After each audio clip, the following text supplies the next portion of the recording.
Did you know that there is an International Day of Happiness? But then how do we celebrate happiness every single day? We all want to be happy. It's at the basis of every pursuit that we do, in our work, in our study, in our play, in our purchases, in our relationships. The goal is ultimately to achieve happiness, right? Well, then why is depression one of the most common mental disorders in the United States? Hi, I'm Lisa Garr, and joining me is the #1 New York Times best-selling author of Happy for No Reason, Marci Shimoff. Marci is also the co-author of 6 books in the Chicken Soup for the Soul series, as well as a featured teacher in The Secret. And Marci says you can easily and systematically raise your everyday level of happiness. And she is joining us to show us how. Welcome. Thank you so much. So great to be here. Yes, and we do need to know how. How do we raise that everyday level when we wake up and we see the news and we don't like what we see? Well, the great news is, Lisa, that scientists have cracked the happiness code. We actually know what it takes to make people happy. As far as I'm concerned, that should be headline news. Happiness is the one thing that people have wanted since time immemorial. Aristotle said that happiness is the goal of all goals. It's the be-all and end-all of life. We all want to be happier. Now science knows how, and that is thrilling. We should be teaching this in the schools, and that I know is what we're going to share today. Yes, and now have you always been a super happy person? No. I was not. In fact, I was born depressed. Oh. I tell people that I came out of the womb with existential angst. I had great parents. I had a great childhood, but I had just like this dark cloud around me, like a heaviness in my heart. And I remember all through my growing up years, when I was 5 years old. I remember when I was 5 years old watching Romper Room. Do you remember Romper Room? Yes. And feeling like the weight of the world on my shoulders. Oh. And it carried with me throughout my teen years. Now, I was very lucky because I had a happiness mentor. My happiness mentor was my father. My dad was the happiest guy I ever knew. He passed away at 91, but every morning of his life, his motto was, every day that I'm breathing is a good day. And I remember, Lisa, one day he and I were driving down the road. I must have been 19. And I asked him what I thought was a wise question. I said, Dad, what's your best advice for life? And he looked at me and he said 4 words. He said, honey, just be happy. And I threw my arms up into the air in frustration like any teenager can do. And I said, oh, Dad, that's easy for you to say. You were born that way. I wasn't. What do I do? And he looked at me and he said 4 more words. He said, honey, I don't know. And that's when I realized some people were born happy. I was not one of those people. And I set my goal in life to find out what could I do, what could anybody do to be happier. That had to have been hard for him because he was born this way. Yeah. But yet there are people that were born just maybe low levels of serotonin, maybe, there's so many different reasons. So you really truly believe that you can raise that happiness level, and it doesn't have to be necessarily through SSRIs or antidepressants. Right. You can do it with just tools. So what's the coolest thing to me about the happiness research is that they have found that we all have what's called a happiness set point. It's like a thermostat setting. And no matter what happens to us, whether it's good or bad, we will tend to hover around that thermostat setting. So this explains, by the way, why people who win the lottery, most people think, well, if I won the lottery, that's Change your life I'd be forever, happy. yes. And they are happier for a couple of months. But within a year, they've returned to their original happiness set point. And the same is true of people who have tragedies happen. Basically, within a year, for the most part, we return to that happiness set point. So the set point is the key to our happiness. And that's really the only thing we need to be concerned about to be happier. Where do you think that gets set? Yeah. So the set point, scientifically, has been shown that it's 50% genetic. We're born with it. It's in the genes. Oh, okay. Now, I did not have my dad's part of those genes. My mother, lovely, wonderful woman, but had low-grade depression her whole life. And those are the genes I got. 10% is our circumstances. Now, this is really interesting because most people, as we know in our society, are busy running around trying to change their circumstances to be happier. Right. Buy things, do things, vacation. Right. It's what I call the I'll be happier when syndrome. I'll be happier when I make more money or get a better job or get married or get divorced, or the ever popular, I'll be happier when I lose 20 pounds. Right. I was just about to say that. Yeah. Yes. So that piece, those circumstances, are only 10% of this whole happiness pie. The other 40% is our habits of thoughts and behavior. And that's what we can really focus on to raise our happiness set point. Now I'm going to take it a step further. We can change that. That's we can great. change that. But you know, the earlier piece that I said, the 50% that was genetic, people in the field of epigenetics, which is the study of our genes and our gene expression, they have found that even our genes, our DNA, can be influenced when we change those habits of ours. So this says that up to 90% of our happiness set point can be shifted when we shift our habits. Hallelujah. Knowledge is power. That's fantastic, because that Yes. means we don't have to rely on our circumstances to change. We can actually change certain habits, and that's the really big key. And is that why you started studying happy people? What makes them happy? Yeah, well, I started studying them because I did what I think most people in our society do. I chased after all those circumstances. When I was in my 20s, I set 5 goals for myself. And I figured that when I got those 5 goals, I'd be happy. That would be it. Now, I'll share them with you because I think you'll be able to relate. I think people can relate to these.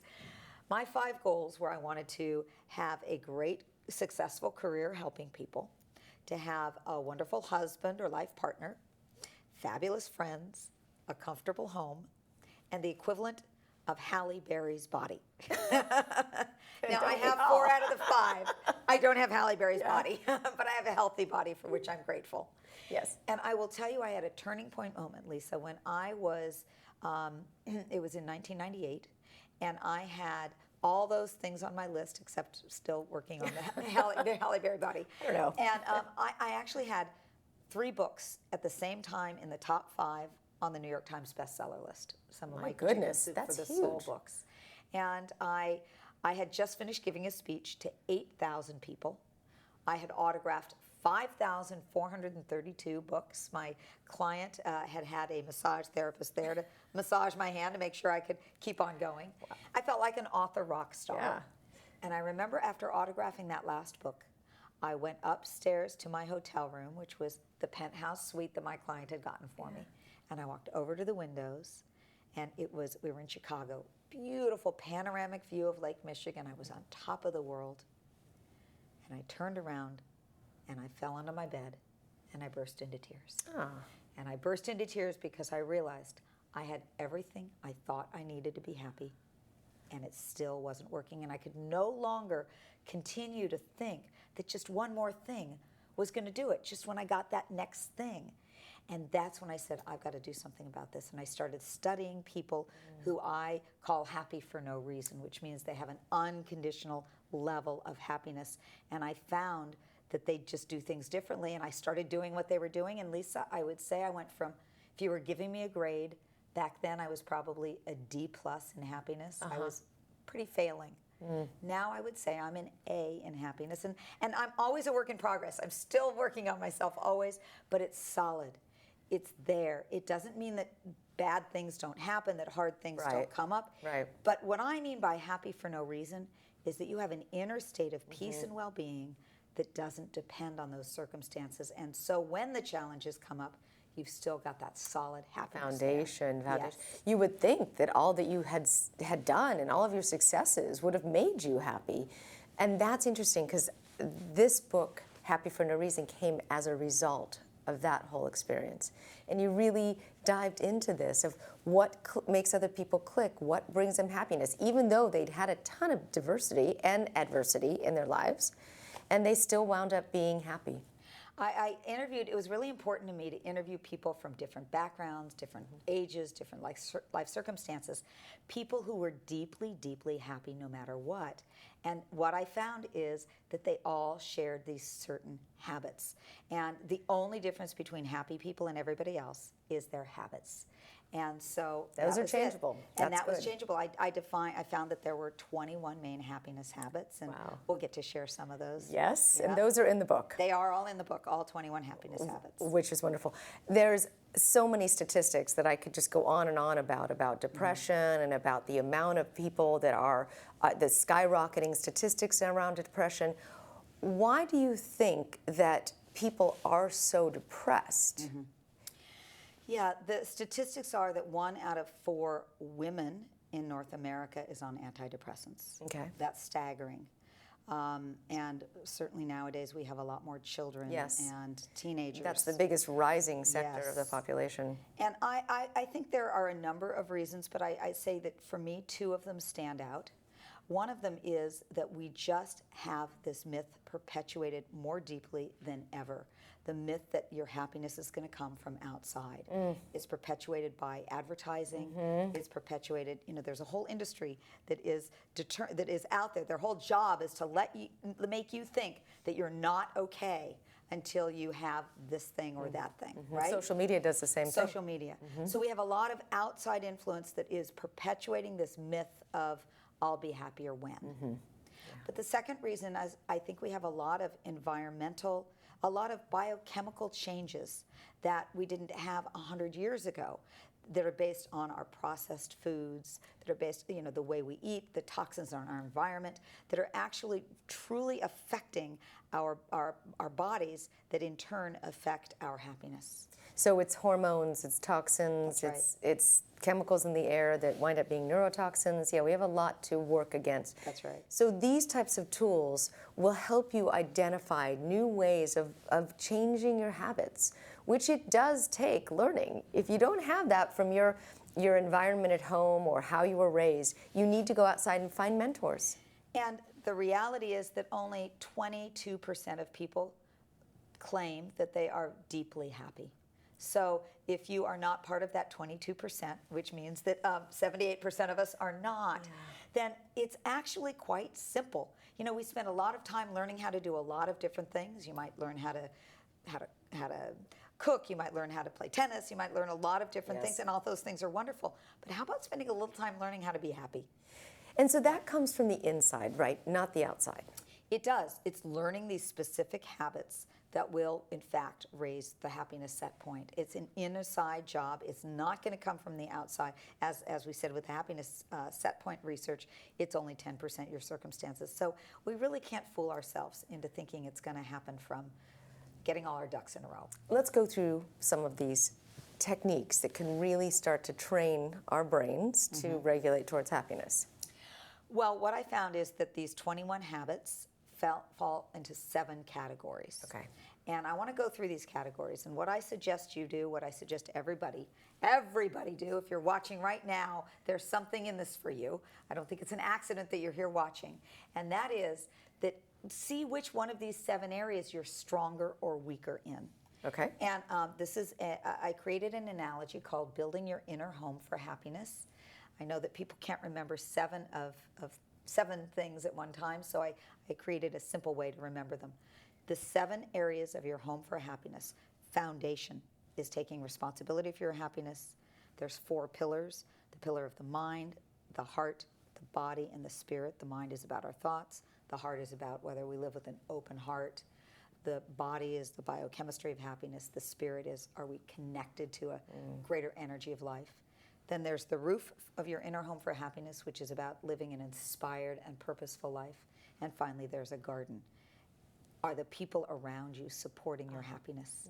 So I suggest you look at where are you strongest, where are you weakest, and then you start with wherever you're weakest. One of the great things is that this is our fund drive here at Free Speech TV, and this incredible entire Happy for No Reason course is actually available to you through the fund drive here at Free Speech TV. And this course is a course that really helps us systematically raise our happiness set point. Every single day you can do something. In the course there are 8 CDs, 96-page guidebook, and the happiness habits poster that Marci just described with the 7 different areas of happiness. And you can put that up and you can really work on this every single day. By the way, included in this, there is also the book, Happy for No Reason, which is the New York Times best-selling book. And also there's a paraliminal CD in order to help you learn easier, and that's really wonderful technology. I love that technology. The paraliminal meditation CD is something that you listen to when you're resting, when you're going to sleep. And what it is it has one message going into one ear. You listen with headphones, one message going into one ear, another message going into another ear, your other ear. It scrambles the brain. It basically bypasses the brain, the conscious brain, and it goes in at a very deep level to raise your happiness set point with you not really doing anything except relaxing. And people love that. Which is phenomenal. It's wonderful because then you can listen to this as you're going to sleep. You can listen to it if you ever have an episode or something that's very upsetting. And we're all going to undulate. You don't have to be happy 100% of your time. You can be aware of your happiness 100% of the time and educate yourself and empower yourself to be able to do something about it. There's also an ebook in there called The 5 Secrets to a Happier Life.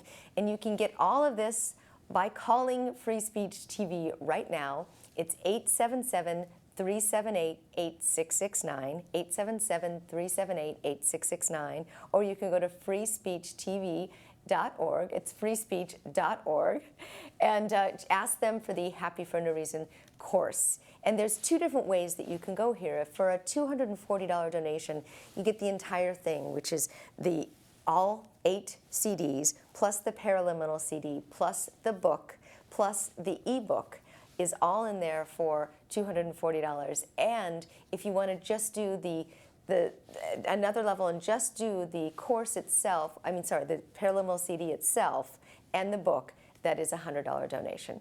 So give us a call, 877-378-8669. Okay, so back to the questions, and thank you for explaining the paraliminals, because that might be something that's brand new. Can you give us an idea of what some of the people that you interviewed said about how they live a happy life? Yeah, there are some wonderful, I've interviewed now over 1,000 people who live happy for no reason, and most of them had to learn how to do it. And let me just share with you a story of one of the women I interviewed. Her name is Ariel Gilbert, and Ariel is a nurse. And she was very, very active. She was a rower. She was an athlete like you are. She was a bird watcher, just loved life.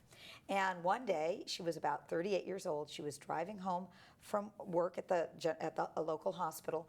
And on her way home, she decided to stop into the local drugstore and get some eye drops because her eyes were just feeling a little tired. She went home and she immediately put on her eye drops. As soon as she put on her eye drops, she felt searing pain going through her eyes. I mean, she just screamed. There was so much pain. And within a few minutes, she couldn't see. She reached for the phone. She was able to get to the phone. She called an ambulance. The ambulance came and got her, took her right back to the hospital where she had just come from work. And the doctors examined her and told her that the eye drops that she had just picked up had been laced with lye. Oh my goodness. And this was back in the 80s. And before they had those sealed, she's actually the reason for the seal. And they said that that she would possibly never see again. Now, over the next few days, they confirmed that she would be permanently blind. Oh my goodness. Can you imagine? Here you are, your normal life, you put in some eye drops, and you're suddenly blind. Well, she went into a complete deep depression. And she said she would just spend most of her days in bed with the shades drawn. She couldn't really tell the difference, and she was just so depressed. Well, after about 9 months of this, she woke up one morning and she thought to herself, what's my life going to be like if I continue like this for the next 20 years? What will my life be like in 20 years? Well, she did not like the answer to that.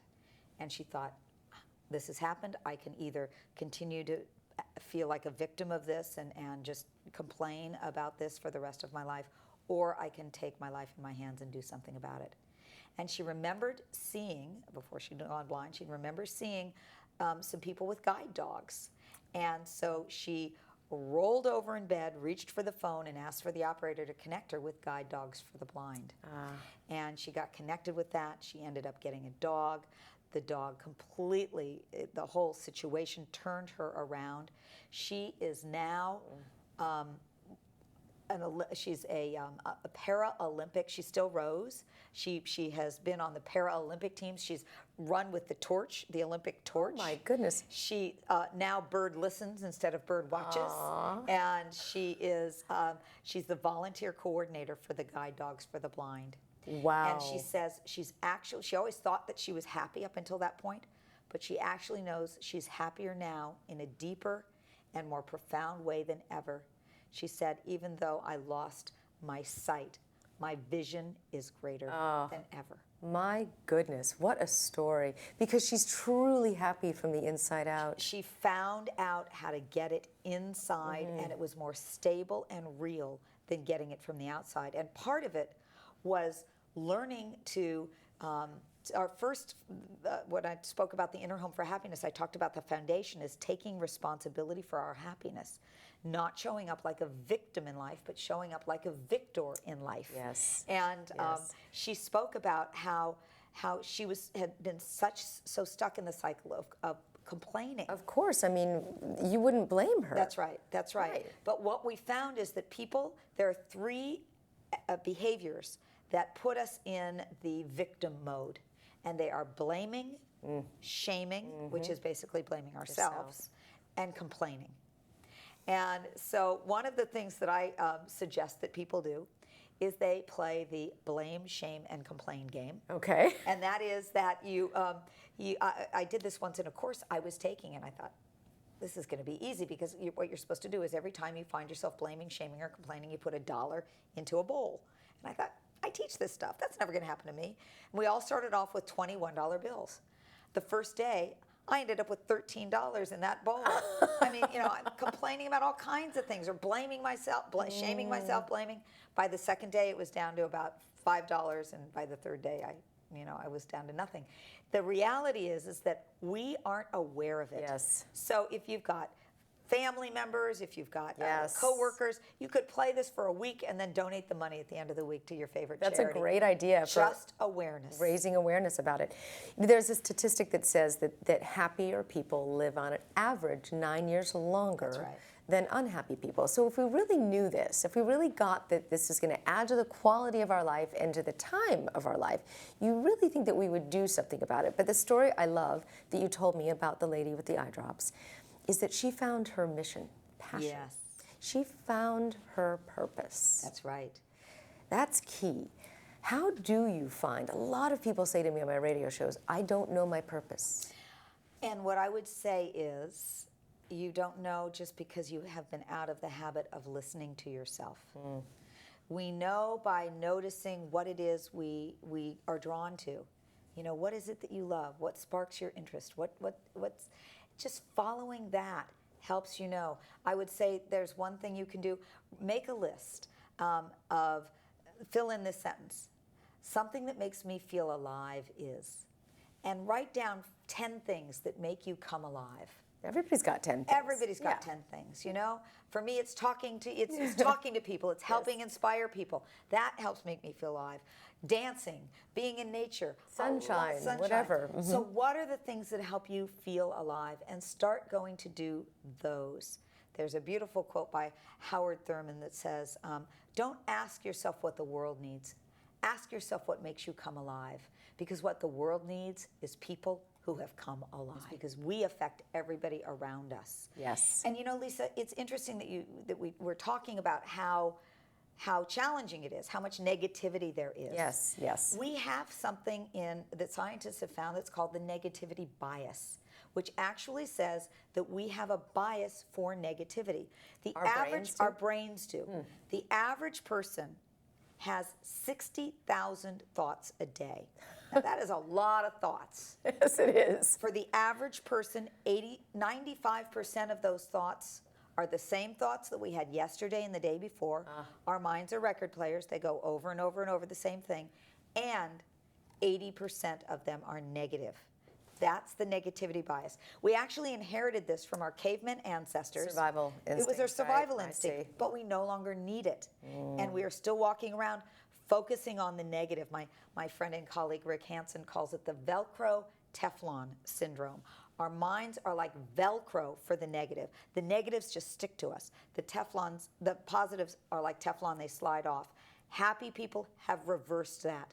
They've found out how to Teflon the negatives and to Velcro the positives. And I want to do a little, can I do a little demonstration with you? Sure, yes, absolutely. I love to show people this because what I'm about to do is something called muscle testing.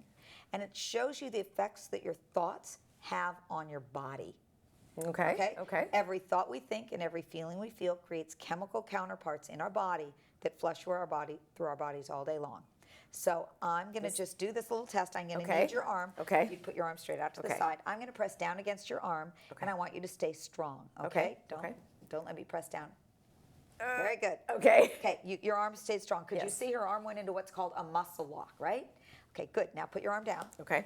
Now, I want you 3 times to look out at everybody and say, I am a bad person. Oh, really? Okay. I am a bad person. I'm a bad person. I'm a bad person. Okay, put out your arm and stay strong.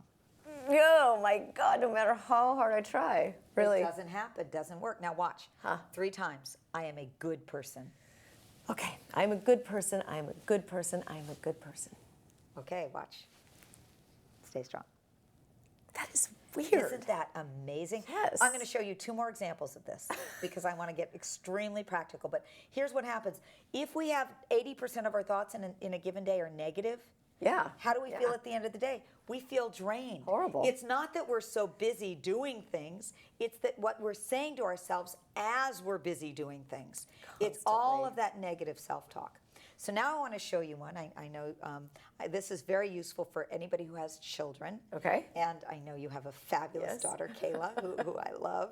She loves you too. She's fabulous. And I showed this to Kayla, in fact. Oh, right. Yeah, okay, I did. Right. So every parent at some point has said to their children, don't use the word can't.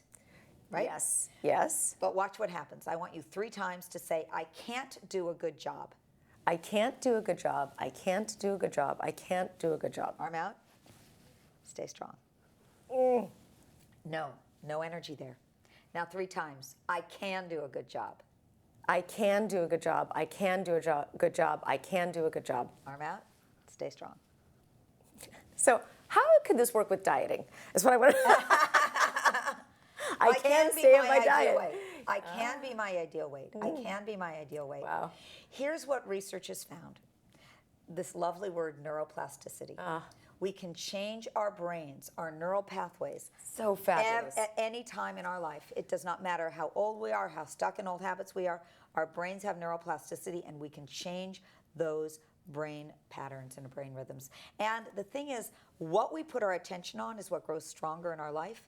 When we have more of our attention on the good, on what is working, on savoring the good, then we will actually end up attracting more of that. That is so empowering. That is why we do this show, and I'm so grateful for this show, for the Aware Show being on free speech, because we get to bring information that Marci has studied, researched, written about, become a New York Times bestseller.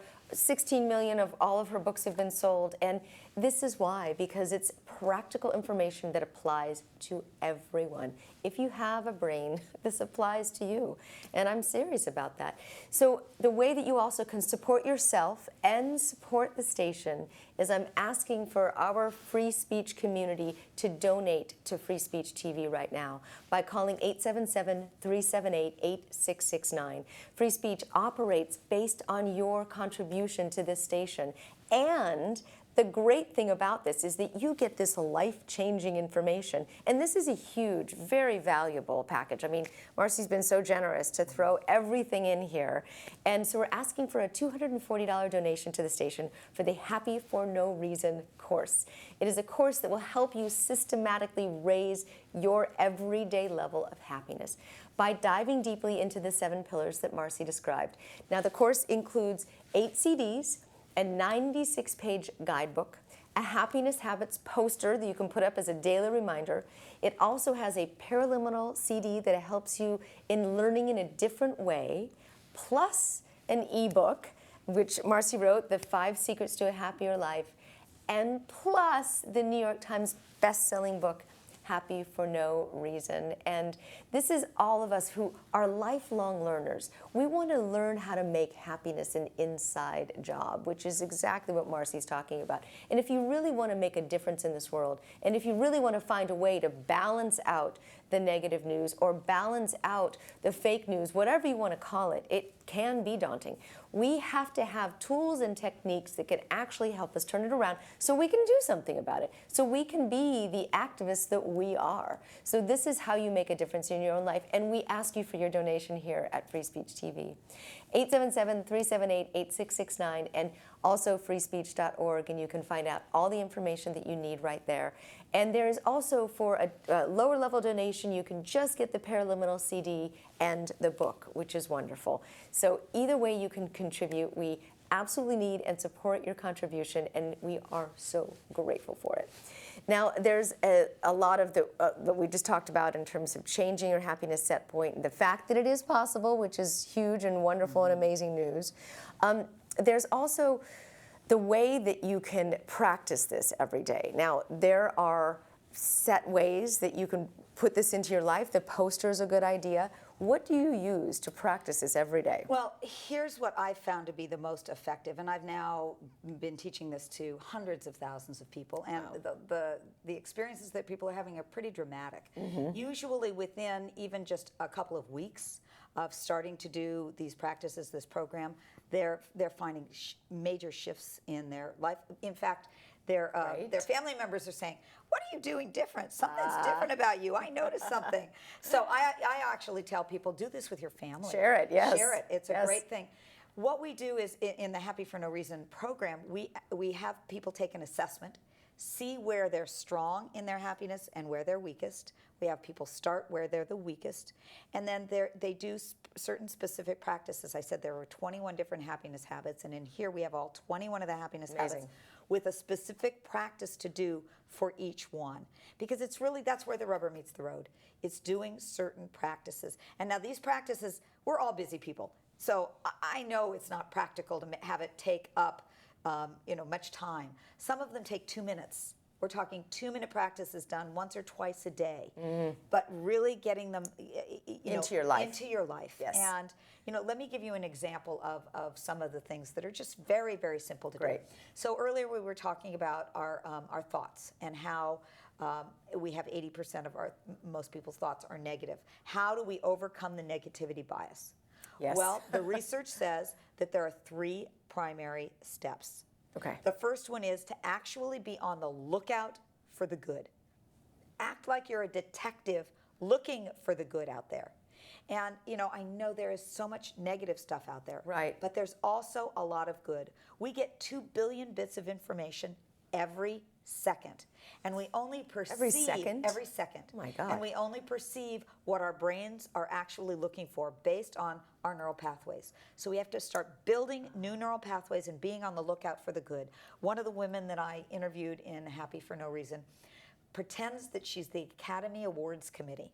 And she says her job is to give out 5 Academy Awards a day. That's nice. So she'll be out for a walk in the park, and she sees a little cute fluffy white dog, and she says, "That dog gets my cutest dog of the day award." Oh, okay. And it's just a way to actually be looking for the good. Yes. So that's step number 1. Step number 2, the research shows that we've got to savor the good. We need to actually let it land for 20 seconds or more. The negative, it sticks right away. The good, as we said, does not stick. We've got to make it sticky. And the way we do that is by savoring it. So if somebody gives you a compliment, for example, if they say, "Oh, Lisa, you did a great job on that," what do most people do? They go, "Oh, it was nothing. I could have done this better." Yeah, exactly. Yes. Exactly. You deflect it. Instead, if you were to say, "Thank you. I worked really hard on this project, and I was really happy with the way this turned out."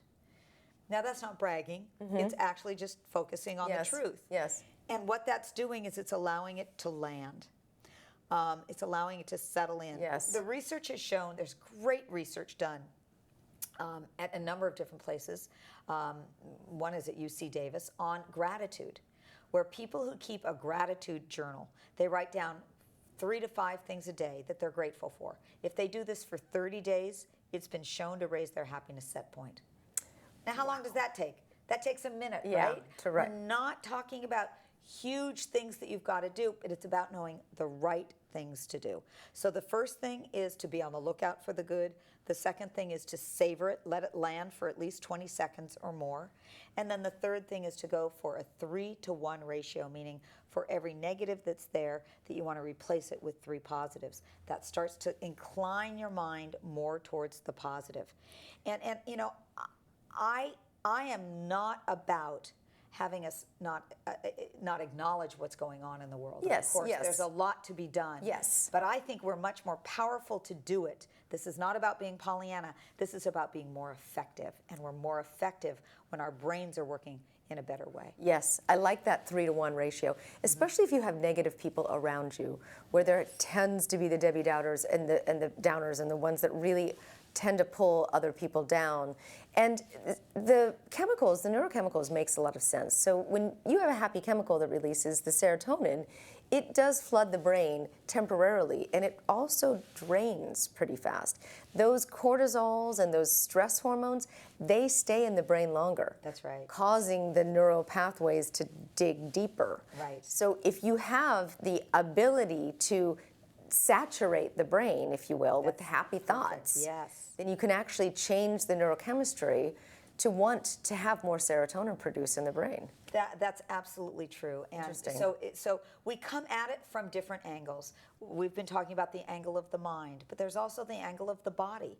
What are the specific things that you can do to raise your biochemistry of happiness? There are Okay. certain things that you can do, the type of sleep you get, the type of food that you're eating, the type of exercise that you're getting. right. All of these, the way that you're breathing, these all affect your biochemistry of happiness, your serotonin, your oxytocin, your endorphins, really key things. So we want to come at it from that angle.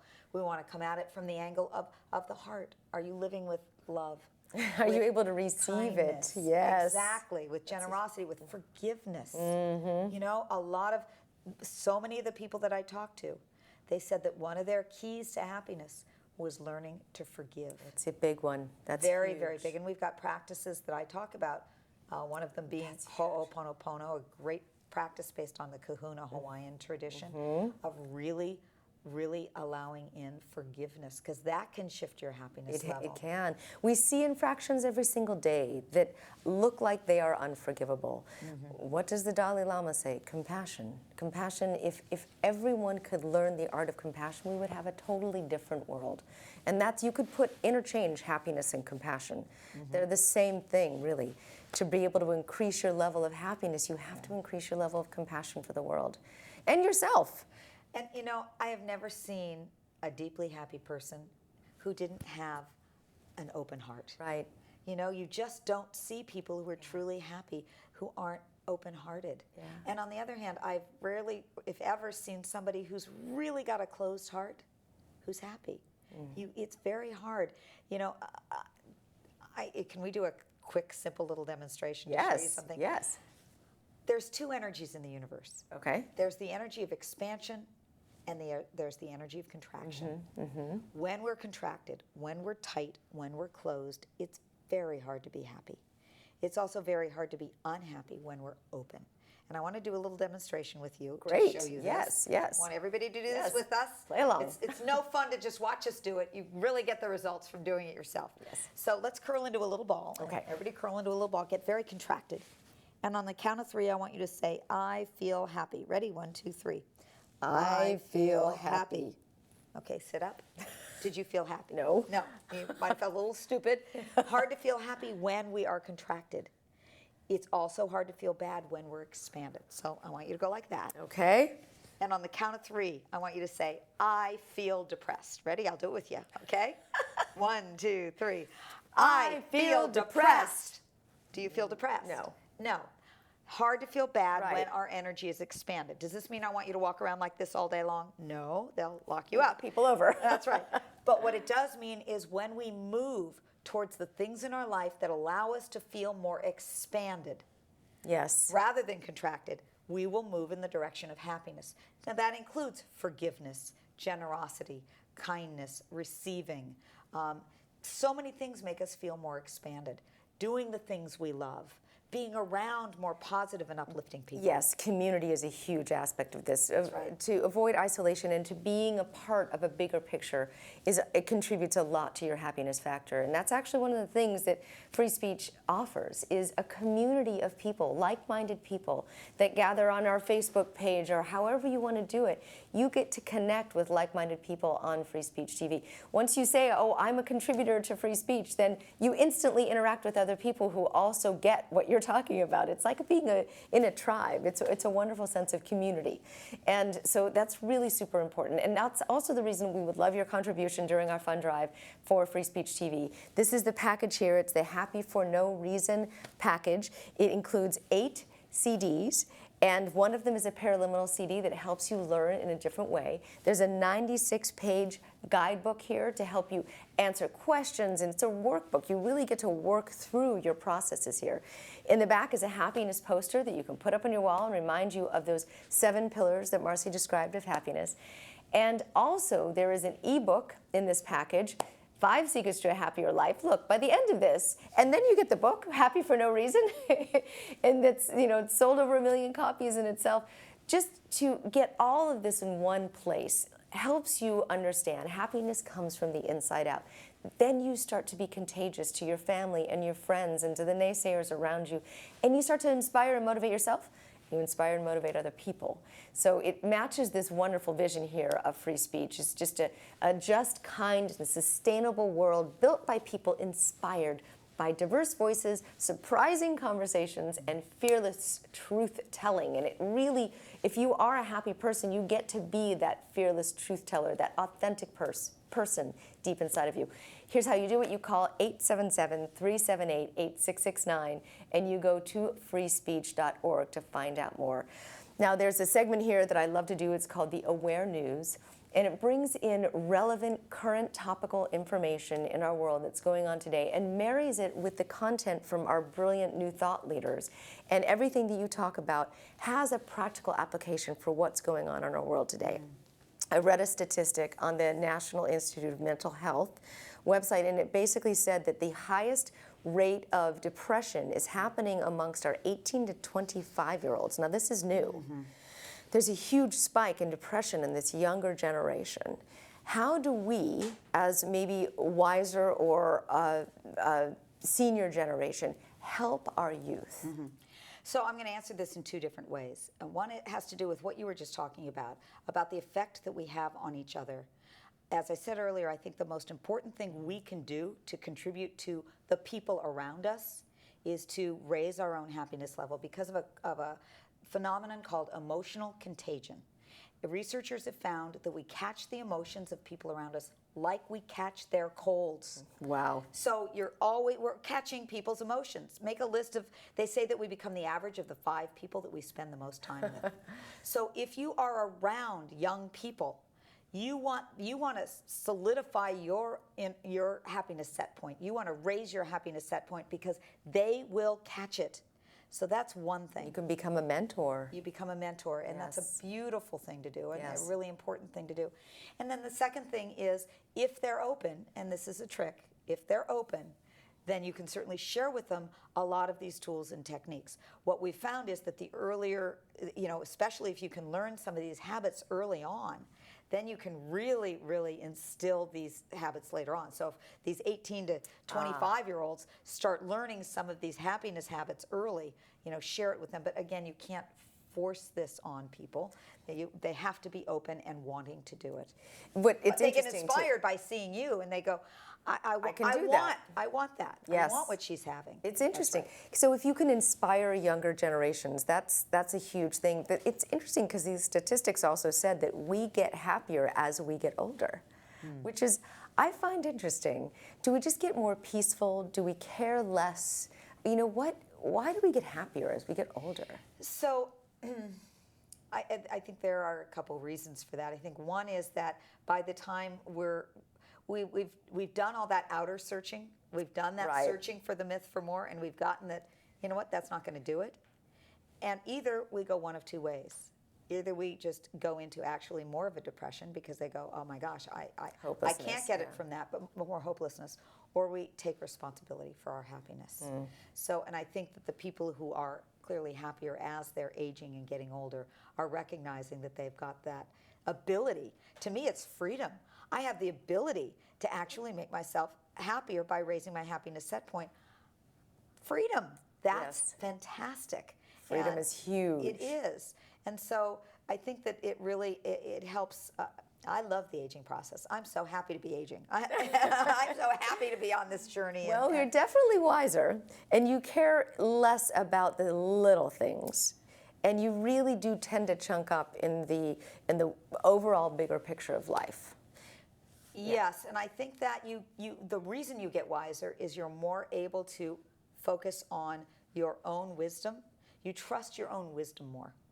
Whereas I think when people are younger, they don't trust their own wisdom. They're always looking outside of themselves for the answers. And I believe there's great advice out there, but ultimately, when we train ourselves to find our own answers, to listen to our own soul, if you will, then we have much more happiness. So here's a question for you. Can money buy happiness? So the research shows that money can buy happiness. Wow. I know, that's surprising. I know you didn't expect that answer. No. Up to a certain point. And that is as long as you can get to the basic level of having your basic needs met. That's where the difference is in money buying happiness. Once you've gotten your basic needs met, no amount of money past that will make you any happier.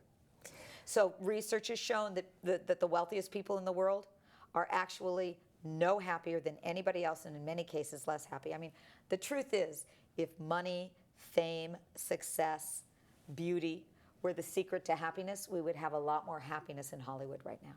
Right, right. That's very true. And there's a huge issue with the opioid epidemic and antidepressants and so forth. It's on the rise. Yeah. And it has been for a while. Yeah. So it's not an external factor, it's an internal factor. It's so interesting because when you look at something like Facebook, mostly you see people posting their happiest day or their best look. And what you don't see a lot of is, I'm having a horrible day today and can anybody help me? But those are the comments that get the most likes on Facebook. Absolutely, because they're real. Yes, they're authentic. You know, people, one of the big keys in one of the happiness habits is to reach out for support. Oh, yes. To allow in support.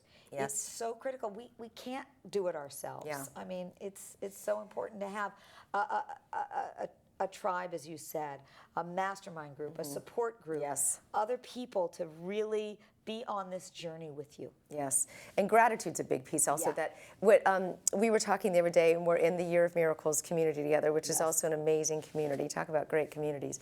And our guest the other day was talking about this website from this brother David Stendal-Rast, who is he's in his mid-90s now, I think. He's a Benedictine monk. And he was one of the people I interviewed in Happy for No Reason, actually. And he has a website, gratefulness.org. Beautiful website. And he says gratefulness is having the great fullness of life, the recognition of the great fullness in life. One of the things he taught me that he does is, he was actually in Austria. He grew up in Austria during World War II. As a teenager, he was running from the Nazi occupation. Sometimes all they would ever have to eat was soup made out of grass. And his mother taught him to be grateful for everything. And so he goes through life with great fullness. And what he told me he does is every day he picks a new theme for the day. Like one day it'll be a leaf, another day it'll be a doorknob. And every time he sees a leaf or every time he sees a doorknob, it's his reminder to stop in the moment and just feel grateful for whatever is happening in the moment. It's like a trigger. And every day I said, how many times, do you repeat new things to, and he said, no. Every day he thinks he gets to something new every day. Wow. So it's not that you're grateful for the doorknob, it's that's the trigger to remind you to stop and be in gratefulness. That's a brilliant anchor, a very good anchor. So I did also want to address the fact that we don't necessarily need to be happy 100% of the time. No. In the situation of grieving, when you're in that state of grief, and I've just recently experienced this, and I lost my father recently, and what I learned about grief and going through the process is that grief can get very stuck. It can be very disabling because it's a heavy energy. And unless it moves, and there are so many traditions that help grief actually move. There's a lot in the Jewish tradition, a lot of the Native American tradition, where you actually can ceremonialize grief and allow it to actually have motion. That's one of the, I understand that grief is very disabling. And to honor those that have passed on before you doesn't mean that you need to die yourself. Yes, that's beautiful. Well, I'm so glad you said this, because people really think that when I'm saying be happy for no reason, it means to walk around 24/7 with a silly grin on your face. It does not. It means to have an inner state of peace and well-being that doesn't depend on your circumstances. So yes, you'll have grief. The grief will come up. It's a natural emotion. But rather than resist it, fight against it, push it down, you have a backdrop of peace and well-being, knowing that you're going to be okay as you're experiencing the grief. The grief is coming over you. You're letting it be with you and not resisting it. And that process of not resisting it is so natural and allows it to flow through you rather than to get stuck. That makes sense. That makes sense. It needs to stay in motion. And happiness as well. It doesn't have to be fleeting as something you experience just temporarily and then you forget about it and you go back to a depressed state of mind. It's, as you said earlier, it's the happier moments stack up, the neurochemistry stacks up, and the more that I like the 1 negative to 3 positive grief sandwich, I call it. Yeah, that's great. It's an open face sandwich. Yes, that's good. There are so many things that you can do. So once again, I encourage you to go to the Happy for No Reason course here at Free Speech. If you call us at 877-378-8669, you can get the entire package here. It's the Happy for No Reason course. It really will help you raise your happiness set point, and you'll learn all about what that means in this. It is 8 CDs, a 96-page guidebook and workbook. You really get to work through and ask yourself various questions and dive deeper. Happiness is an inside job. You get a happiness poster. It's a habits poster, which you can look at every day. And that's great for reticular activating system. You look at it every single day. And then also there's a paraliminal CD, which works with different parts of your brain, the right and left hemisphere, and helps you learn in a different way. It's easier learning. And it's not even actually about learning so much as it's about experiencing, automatically having it raise your happiness set point. It's working with as you said, the right and left hemispheres of the brain to, as you're just relaxing, it's doing the work for you, and you're not having to. I've had people say such remarkable things about how just listening to that meditation, paraliminal meditation, has changed their life. Before you even go to bed, meditation does so much for you. It relaxes you, it lowers your blood pressure, it raises your serotonin and happy hormones. It does so many things. So I would highly encourage that if you have a hard time falling asleep, or if you want to go to sleep with happier thoughts rather than that to-do list, which we tend to do before we go to bed, or think about all the things wrong in the world. Force yourself to go through something that changes. If you want to create a different result, you got to try something different. So this is how you do that. All right, plus you're going to get the book, the Happy for No Reason book, a New York Times bestselling book that Marci wrote with great information in it, studied a lot of different people. And so once again, if you go to freespeech.org or you call us at 877-378-8669, you'll be able to get through all this information, or that's a $240 pledge. And if you would like to do it at just a little bit of a lower level, at a $100 donation to the station, which we really are grateful for, any donation is wonderful. You can do the cups, the mugs, whatever it is that you want to do. You can just ask the volunteers. They're waiting there for your phone calls. But you can get just the paraliminal CD and the book, and that's a $100 donation to the station. So whatever you're comfortable with, we absolutely appreciate. And so I have to ask you, there's a reason why you do everything that you do. What moves you? What motivates you? I believe we're all put on the planet for a purpose, and this feels like it's what my purpose is. And I honestly, I know that everybody watching cares about our world. Yes. And as I said a couple of times, I believe that this is the best thing we can do to help change our world. There's a beautiful Chinese proverb that I always love to share. It goes, when there's light in the soul, there will be beauty in the person. When there is beauty in the person, there will be harmony in the house. When there is harmony in the house, there will be order in the nation. And when there is order in the nation, there will be peace in this world. And my prayer and my wish for you, for me, for everybody, is that we all know that happiness in our own life, that light in our own soul, and help create more peace here on this planet of ours. Yes, that is absolutely my dream for you as well, is to create more peace and happiness within your own home so that we can have more peace and happiness on our planet. It's essential for us to do that in order to change and make the changes that we want to see in the world. As we've heard so many times, you have to be the change you want to see in the world, and this is how you do that. So thank you so much for being a part of this show. Your energy in this show makes this happen. We really appreciate your donations. Once again, give us a call, 877-378-8669. Go to freespeech.org. Absolutely grateful for you and your contribution to this amazing network and for our free speech community here. Thank you so much for being a part of it. By donating, you become a part of this wonderful community. And if you'd like to check out more of my shows, you can go to my website, which is theawareshow.com. And you can also look me up at Facebook, which is Lisa Garr Host, or The Aware Show on Facebook. And thank you so much, Marci. You're a gift to the planet. Thank you, Lisa. Thank you very much, my friend. And thank you. I'm Lisa Garr. And until next time, I invite you to stay aware.